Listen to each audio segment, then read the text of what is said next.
si që thash, kjo është gjyqtari i dytë që vritet për shkak të detyrës,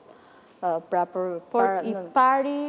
pas reformës në drejtësi, po, është rasti i parë. Ka pasur kërcënime serioze, madje nga grupe strukturuar kriminale që janë thënë dhe janë dëshmuar nga bashkëpunëtorët e drejtësisë, siç ishte rasti i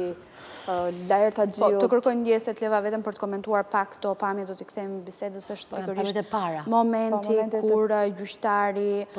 transportohet nga salla e gjyqit drejt spitalit të traumës, edhe pse nga informacionet që ne morëm edhe nga kolegja që kemi në teren, spitalin e traumës Gjoana Çallaku, ai kishte mbërritur aty pa shenja jete. Kujtojmë se sa plumba ka marrë brenda gjyqtarit?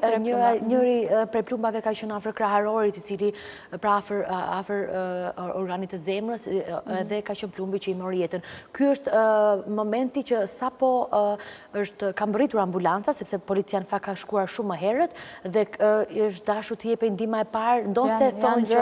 janë raportuar që ishte pa shenja jete dhe u bë përpjekje, por ishte edhe prezenca e patjetër që duhej transportuar, se madje me komunikime që unë pata pak momente pasi kishte ndodhur ngjarja, policia kishte lajmëruar spitalin e traumës që ishte nisur, se fillimisht është nisur gjyqtari për në spitalin e traumës, duke qenë se gjendja e tij të paktën nga sa konstatohej në ngjarje, duke i rënë pavarësisht se ai me të dhëna që morëm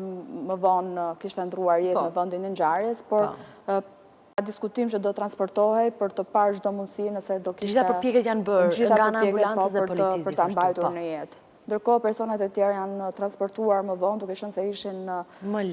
ishin me plagë më të lehta, pavarësisht se me armë zjarri, por këto kanë qenë momentet e para.